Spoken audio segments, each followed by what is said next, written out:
आपण प्रार्थना करूया. परमेश्वर पिता दयाळू बाबा, सुंदर दिवसाबद्दल तुमचा आभार मानतो. आणि परमेश्वर परमेश्वर तुमच्या वचनाचा आम्हाला कळवण्यास सांगितले ही प्रार्थना ईश्वराच्या नावाने करतो. आमेन. हालेलुया हालेलुया हालेलुया हालेलुया. रोमकरांमध्ये दुसरा आपण 3 पासून वचन वाचूया की परमेश्वर आपल्या सर्व लोकांना दोषाविषयी किंवा आपल्या स्वतःच्या चुकांविषयी एक मार्गदर्शन करत आहे.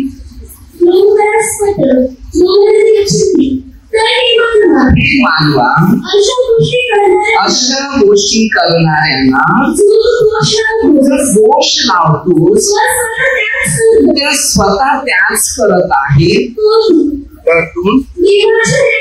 त्या देवाच्या न्यायातून सुटशील असं तुला वाटते का? आता पौलाने ज्या गोष्टी लिखाण केल्या किंवा शिकवल्या किंवा मार्गदर्शन केलेल्या या बाबतीत, ज्या गोष्टी मला आहेत त्या गोष्टी तुम्हाला पण आहेत. तर परमेश्वर आपल्या सगळ्यांना एक दिशा देत आहे. कारण देवाची जी ममता पश्चातापकडे नेणारी आहे, हे न समजून त्याची ममता, क्षमा, ही सहनशीलता त्याच्या विपुलतेचा अनादर करतोस. आपलं जीवन देवाने दिलेलं आहे आणि हा स्वभाव जो माणसामध्ये अनेक स्वभाव असा आहे की दुसऱ्यांना खड्ड्यात पाडणं, दुसऱ्याची निंदा करणं, दुसऱ्यांचा द्वेष करणं, दुसऱ्याची हेवा करणं, दुसऱ्याविषयी काय ना काहीतरी फेकून देणं.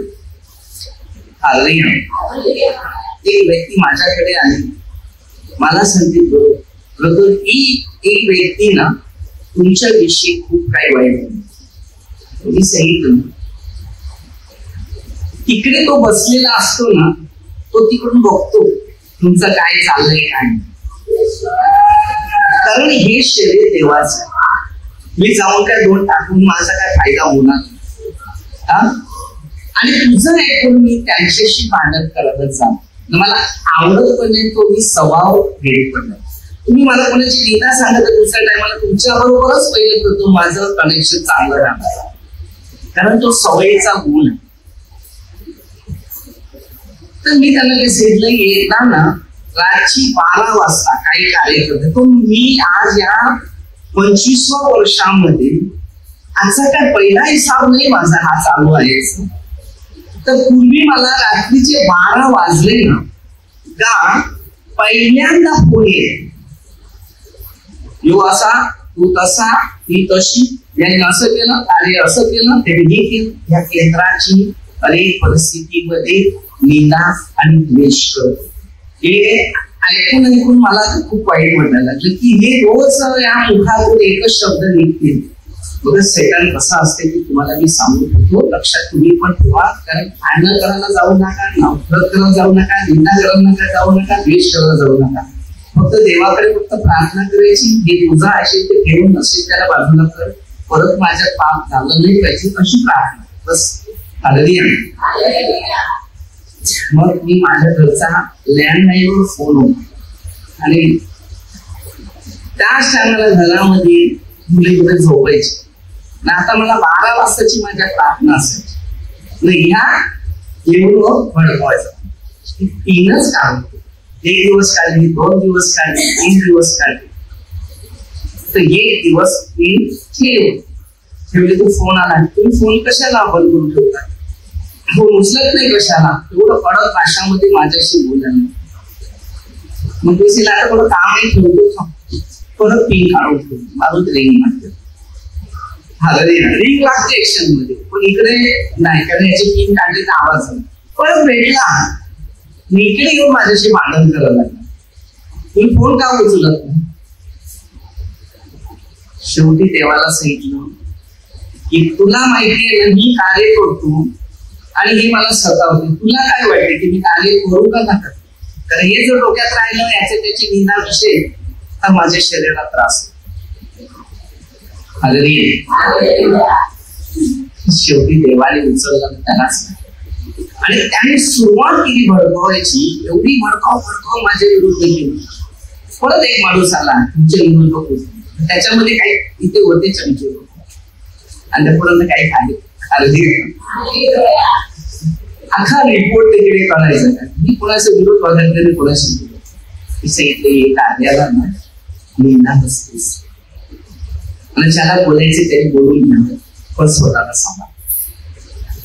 कारण मी देवाची सेवा मला ह्या निंदा करणारा प्रकट 13 अध्याय तो शैतान. ज्यात शैतान कार्य करतो तोच मनुष्य निंदा नफरत आणि द्वेषाने देवा करतो. पण ज्यामध्ये देवाचा आत्मा कार्य करतो तो लोकांचं चांगलंच होतो. त्याला वाटते की लोकांच्या जीवनात फार कठीण परिस्थिती आहे तर ती परिस्थिती सुधारणं गरजेचं आहे. चांगलं करायला कधी विसरू नका, वाईट करायला विसरा. कारण वाईटाचा परिणाम वाईटातच झाले. दुष्टाईची मजुरी दुष्टाईच. पटावरून व्यवहार करा, चोरी करा, लपडी करा, कोणाचं खा, तुझं पण चालेल. तू 10 रुपयाचं खाल्ल्याशी तुझं 100 रुपयाचा तो न्यायाधीश आहे. म्हणून मी त्या वर्षामध्ये कार्यामध्ये जो टिकलेला आहे ते बघून ना आता मार्च 4:35 मध्ये बघा या पलीकडे जायचो. त्याच्यानंतर मत्तई 26:92 तिकडे 12 प्रेषित होते आणि 27 अध्याय दोन्ही गोष्टी तुम्हाला बघायच्या. तर 12 प्रेषित मध्ये 11 जाऊन प्रभूची येशूला सांगतो आणि ज्यामध्ये खोट होते तो म्हणजे जुडास. तर त्याला काय सांगतो माहितीये का गुरुजी. मग त्याने त्याच्या ताटात हात घातला आणि घास गेला तेव्हा सैतानशी आणि तेव्हा येशूचा घास सुरू. निंदा करून नुकसान घेण्यापेक्षा सहन केलेल्या गोष्टी आनंद बनवण्यात उत्साह आणि शांती एक जीवनाचा खजिना. माणसाचा एक स्वभाव आहे, सगळ्यांना राग आहे, मला पण आहे, प्रभू येशूला पण राग आहे. मग त्याचा अर्थ असा आहे का की राग करणं, नफरत करणं, निंदा करणं, द्वेष करणं, व्यवहार करणं नाही. कोण मला चांगलं सांगते ते मला आनंदाचं वाटतं की मी काहीतरी चुकलं आहे तर मला दुरुस्त करण्यासाठी शिक्षण देतात हे चांगलं. म्हणून दोष, निंदा, नफरत ही आपल्यापासून दूर करा. पुढे काय सांगतो आपल्या हट्टीपणाप्रमाणे पश्चाताप अंतःकरणाने देवाचा याच्या प्रकटीकरणाने दिवसासाठी स्वतः करता आपले क्रोध आपण साठवून ठेवतो. देवाचा क्रोध नाही आला पाहिजे. आता एखाद्या माणूस भांडायला राग आला तो कसा होतो नाही.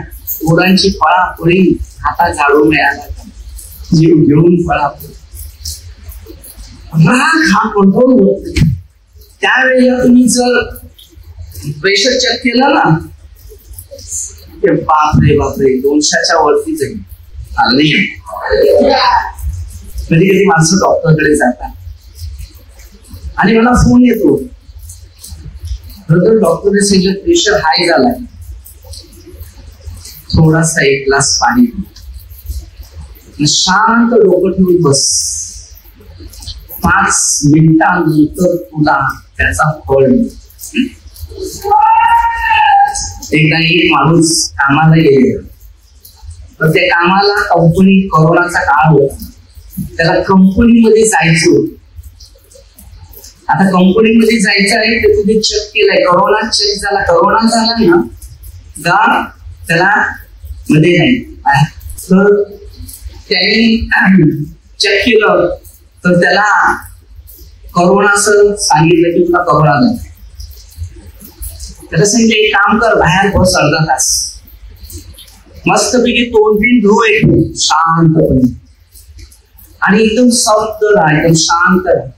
तो गेला, मस्त तोंड बिन धुतलं, शरीर थंड झालं, गेला चेकिंगला, करोना नाही, कामाला गेला.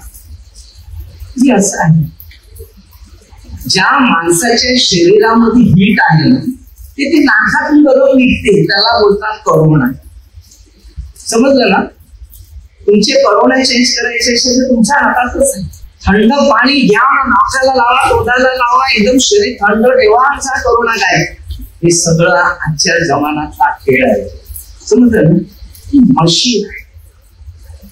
तुम्हाला मी लिहून देतो, लिहून काय लिहून देतो, इथून धावत जा पके.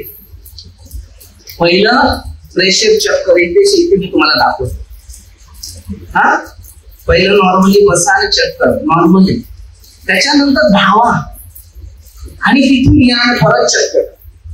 एक अमेरिकेचा डॉक्टर होता, त्या डॉक्टरने काय केलं, एक माणूस आला, माझं हात जाम जोरात चालते, म्हणजे हृदय ढाक ढाक ढाक ढाक करते. त्याने विचारला, तू कुठून आला?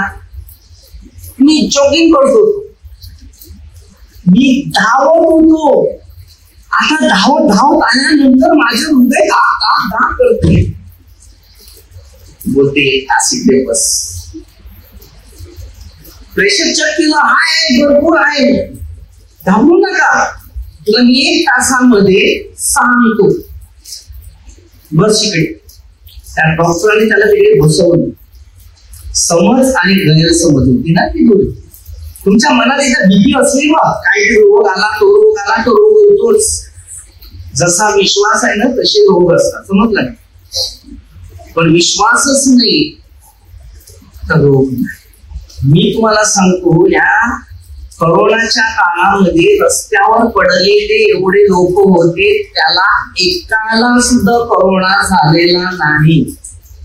आणि ती मस्त 2-2 हाताने खात होती, त्यांची सीजन होती. अनेक लोकांच्या नाकाला, तोंडाला संपूर्ण वाळ्याने पैसे कमवले सत्य होतं, ते मी सांगतो तुम्हाला. आणि आता सुद्धा ते सिस्टम आहे. ज्या माणसा मनामध्ये भीती आहे त्या माणसामध्ये आजार आणि रोग आहे. आणि ह्याला कारण आहे ते म्हणजे आपणच चुकीचे. आपण घरी गरजवंतांना खायला प्यायला घातलं नाही ना, म्हणून हा डॉक्टरचा हक्क आहे, त्यांनी तो हक्क गाजवला. ती देवाच्या योजना. कारण पैसा कुठेतरी घालवा लागते, तर तिकडे डॉक्टरकडे जरी नाही गेले, तुम्ही कामाकडे जातो, बरोबर, कोणाकडे ते जातो, मग तो तिकडे पैसे घालतो. ते हिसाब आहे, ते नुसतं होत नाही. जीवनाचं मार्ग दाखवणारा येशू ख्रिस्त आहे. फक्त एकच आहे, त्याला विश्रांती.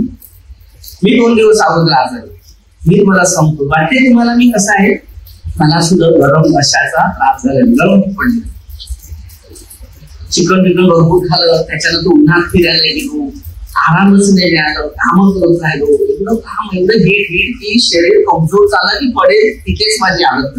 परत विचार केला की माझी चूक आहे, मला आता हे कुठेतरी सुधारलं पाहिजे. जर विश्रांती नाही तर आजार आहे. मग डॉक्टरकडे गेल्या तसंच असते. मग 4 दिवस सलाईन भरत राहायचा, तो झाला बरं, बाकीला पर्याय नाही. डॉक्टरचं शिक्षण काय माहितीये का, की तुम्हाला आराम नाही मिळत, इकडे बसा. ज्या वेळेला परमेश्वराने सृष्टी बनवली तेव्हा 7 दिवस बनवले, 6 दिवस कष्ट करायला सांगितलं आणि 1 दिवस विश्रांती घ्यायला, म्हणजे देवाची स्तुती करत राहा, म्हणजे पूर्ण टाइम देवाकडे. आता आपण शब्दात दिवस नाही मिळत, आपण पुनरुत्थित दिवस आहे, म्हणजे रविवार. शब्दात म्हणजे शनिवार. आणि हा दिवस 24 तास देवाच्या गौरवासाठीच वापरायचा असते. त्यामुळे मनुष्य मजबूत होते. समजलं? विश्रांती लागते त्याला. काय लागते?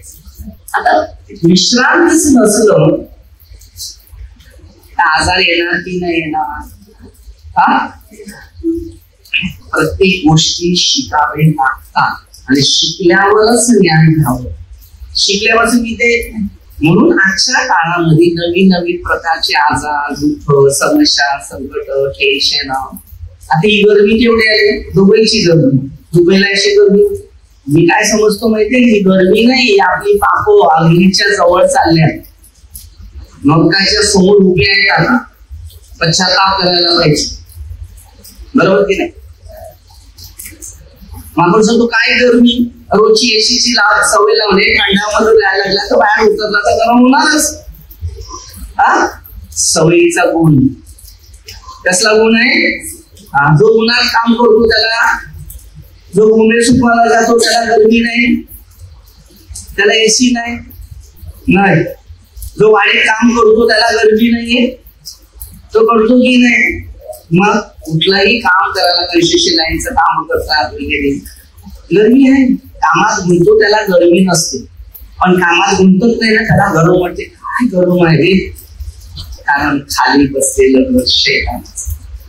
आता शैतान खाली कसा बसला, आला मस्त झोपला, आईला पाठवलं, खाली बसलेलं शैतानच. तर तेव्हा पाप शिरलं. मेहनत करतो, कष्ट करतो, काम करतो, देवाचे नियम पाळतो, वजनाप्रमाणे चालतो, त्याच्या वजनाचं पालन करतो, त्याला टेन्शन नाही. तो परफेक्टली मनुष्य क्लिअर. आता तुम्ही गरमी या सीझन मध्ये, गरमीमध्ये इथे टॉन्सन येते. काय येते? इकडे गोळ्या येतात, गोळ्या 2 गरमीच्या, बरोबर. मी छोटा होता तेव्हा मला आलेल्या, मला काय सांगते माहितीये का, या गोळ्या जोपर्यंत काढल्या नाही ना तत्पर्यंत असाच राहील, बारीकच. तर मी विचार केला या गोळ्या काढायला ऑपरेशन मला करायचं. सगळं आयुर्वेदिक लावून बघितलं, काय नाही, जो आहे तो आहेच. गरमी आला का चालू होते, बाकी संडे पिते असलं का सगळं देवाच्या हातात अर्पण केलं. देवा तुलाच माहिती. झाला मोठा झाला, आता झाडा पण झाला. आता कुठे गेलंय? गेलं की अरे जाणार होण्यासाठी मी बियर प्यायला लागला, 6 बियर दिवसाला. आता रविवारी 2, रातची संध्याकाळी 4. उत्तर गुम होणार असं. कारण लोक बियर पिलेली माणसं ताडी होतात सांगते, तर खरंच बघूया. आणि मी बियर प्यायला लागलो असं नाही सांगितलं. सैतान माझ्या माणसाच्या अंगात घुसलं का वाईट. आणि जेव्हा येशूकडे वळाला, या शास्त्राची ओळख माहिती पडली, तेव्हा समजलं काय चांगलं आहे ना काय. मनुष्य सुखी नाही, दुःखीच नसते. का दुःखी आहे? की देवाचे नियम. सगळ्यात मोठे जे नियम आहे ते देवाचे नियम. आणि देवाचे जर नियम मिळाले तर तुम्हाला परमेश्वर मोठ्या प्रमाणात आशीर्वाद. हल्ली कसं आहे माहितीये, आता प्रार्थनेची लाईन कमी ना, डॉक्टरांची लाईन जास्त आहे. म्हणून त्यावेळेला लोक कशी प्रार्थनेत राहायचे तर आत्म्यात मन शांती मिळायची. डॉक्टर काय सांगतो, गोळी घे, ही झोपेची, तुला गाढ झोप लागेल. मला पण तसं लॉकडाऊन मध्ये टेन्शन. मग डॉक्टरकडे गेला, डॉक्टर सांगते तुला, मला काय सांगितलं, हे प्रेशरचा त्रास झाला, विचार, टेन्शन सगळं. त्यांनी गोळी लिहून दिली, गोळी घ्यायचं. घेतो गोळी. टेन्शन डोक्यात, झोप नाही, झोपेची गोळी. मी विचार केला, या झोपेच्या गोळीची जर सवय लावली, बघा कशी माणसं येतात ती पण तुम्हाला सांगतो. झोपेची सवय लावली गोळी घ्यायची, तर रोज मला झोपेची गोळी घ्यायला लागली. तेवढ्यात एक मित्र आला, प्रार्थनेचा असं ब्रदर हे बाप, त्याच्यामध्ये दिली झोप लागण्यासाठी थोडासा द्राक्षरस पिझ्झा. काय औषध बागे बघा, एवढे डॉक्टर आहेत ना. रेमन डॉक्टर माहिती होता, साध्या डॉक्टर माहिती होता,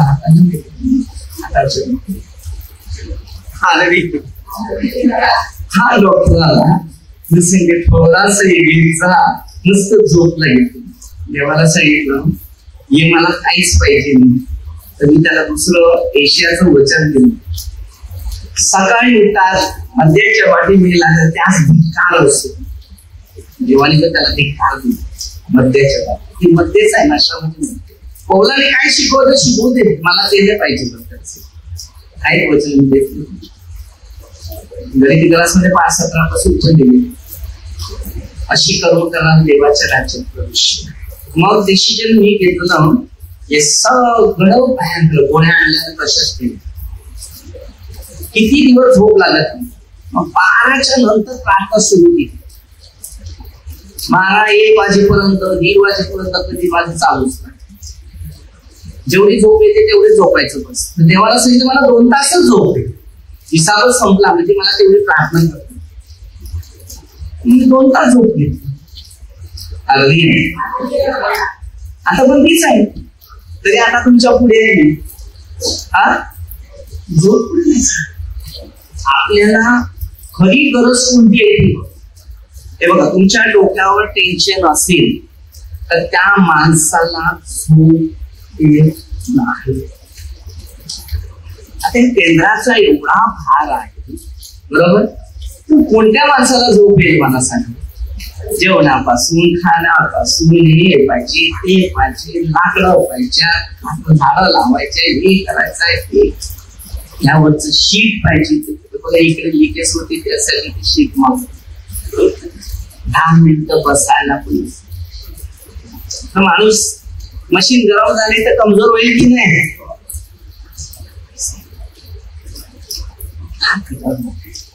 एक मनुष्य होता, पास्टर करते, थोडे 2-2 तासाच्या प्रार्थना चालू होती. 70 माणसं जोडीला आहे. तो किती भाग्यवान आहे मला सांग. आणि हा 24 तासामध्ये किती तास मला माहिती नसते. रात्री माझी झोप नसते. उठे मुलगे देखील जाईल, प्रार्थना करी, ज्याच्या लोकांची आठवण आहे त्यासाठी मध्यस्थी करी. आणि देवाचे गुण मग पडेल स्वस्त नाही. तेव्हा तुझी इच्छा देवासाठी आपलं वेळ समय काळ तेव्हा तू पुढे जा. प्रत्येक गोष्टीमध्ये ना लोकांची आध्यात्मिक निवड माहिती करायची. मी तुम्हाला सांगतो तेव्हा तुम्हाला स्वर्गामध्ये ती जागा. आज मी जास्त दहावी मला जागा.